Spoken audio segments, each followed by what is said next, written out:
बिहार में जातीय गोलबंदी और मजहबी मुद्दा चुनावी जीत का तय फॉर्मूला माना जाता है, लेकिन इन दिनों सत्ताधारी नेताओं की कोशिश तुष्टीकरण और विपक्ष के बयान ध्रुवीकरण के आरोपों का सामना कर रहे हैं। जबकि मजहबी ध्रुवीकरण वाले बयानों के लिए कुख्यात रहे ओवैसी विकास की बात कर रहे हैं। रिपोर्ट में देखिए अल्पसंख्यक वोट बैंक को साधने के लिए क्या क्या हो रहा है।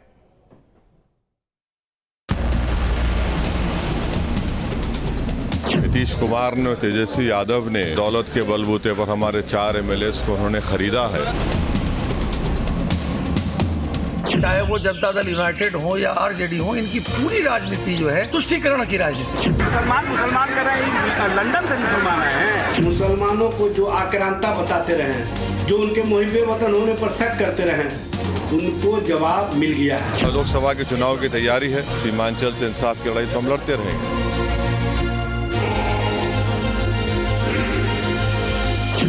बिहार के अल्पसंख्यक मतदाताओं पर सभी दलों की नजर टिकी है। सूबे की सियासत में जातीय और मजहबी मुद्दे को हवा देकर अपना हित साधने में चाहे पक्ष हो या विपक्ष, कोई पीछे नहीं रहना चाहता। रमजान में ऑफिस टाइम में दी गई छूट को मुस्लिम वोट बैंक को अपने साथ बनाए रखने के लिए तुष्टीकरण के आरोपों का सामना कर रही महागठबंधन सरकार का बचाव करते हुए मंत्री अशोक चौधरी ने बेतुका बयान देते हुए मुसलमानों को ही कन्वर्टेड प्रताड़ित दलित बता दिया।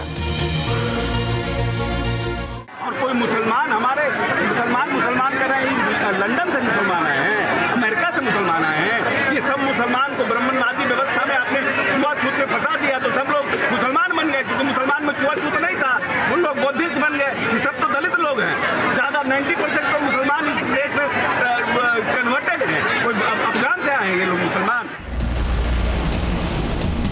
राजनीतिक विश्लेषक मानते हैं कि राजनीति में मुस्लिम वोट बैंक एक मुस्त और एक पक्षीय वोटिंग के लिए जाना जाता है।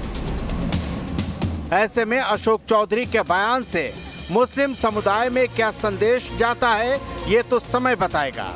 लेकिन इतना तय है कि इस बयान से बीजेपी को बैठे बिठाए मुद्दा मिल गया है, जिसे भुनाने की कोशिश बीजेपी जरूर करेगी।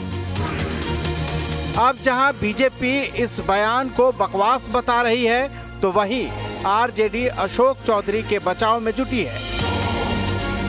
ये सो कॉल्ड जो सेकुलर लोग हैं, चाहे वो जनता दल यूनाइटेड हो या आरजेडी हो, इनकी पूरी राजनीति जो है वोट बैंक की राजनीति पर है और तुष्टीकरण की राजनीति पर है। और एक ही इनके दिमाग में फोबिया आता है, भारतीय जनता पार्टी का फोबिया आता है। भारतीय जनता पार्टी तो भाई जब यह बात करती है कि सबका साथ, सबका विकास, सबका विश्वास और सबका प्रयास, इसमें कहाँ इफ एंड बट है, हिंदू और मुसलमान है। और आप जिन बातों को बता रहे हैं या उसको डाइवर्ट करना चाहते हैं, ये मुसलमानों को जो आक्रांता बताते रहे, जो उनके मुहिब्बे वतन होने पर शक करते रहे, उनको जवाब मिल गया है। कुछ लोग मजहबी बातों को भी धार्मिक एंगल निकाल करके उसको दूसरे दिशा में विरोध का माध्यम बनाते हैं। ये उनके लिए कहीं ना कहीं बेहतर ढंग से बातें स्पष्ट की गई है। एक तरफ अशोक चौधरी का बयान, तो दूसरी तरफ एआईएमआईएम प्रमुख असदुद्दीन ओवैसी के दौरे पर घमासान।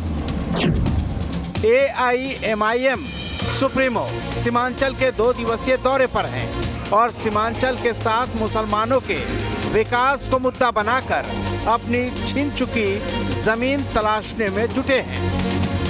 पूर्णिया के बाद किशनगंज में भी ओवैसी ने महागठबंधन के खिलाफ हुंकार भरी, तो निशाने पर फिर एक बार नीतीश और तेजस्वी रहे।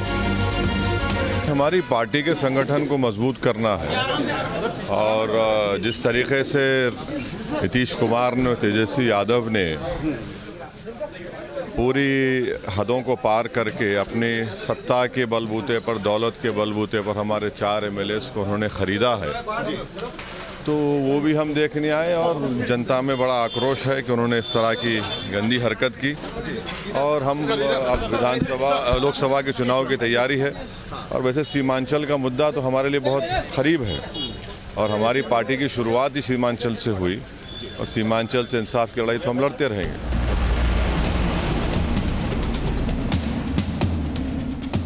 बिहार में ओवैसी की एंट्री ने सभी दलों को टेंशन में डाल दिया है, खासकर महागठबंधन को, क्योंकि मुस्लिम बहुल सीमांचल को महागठबंधन का वोट बैंक कहा जाता है। ऐसे में चुनाव से पहले सरकारी सुविधाओं के साथ सियासी दावे और वादे होते रहेंगे और चलता रहेगा आरोप प्रत्यारोप और विवादित बयानों का दौर। लेकिन इन बयानों का फायदा किसको मिलता है, ये तो वक्त ही बताएगा। नालंदा से शिव कुमार, पटना से रजनीश सिन्हा और किशनगंज से रितेश मिश्रा के साथ bureau report, news state, Bihar Jharkhand.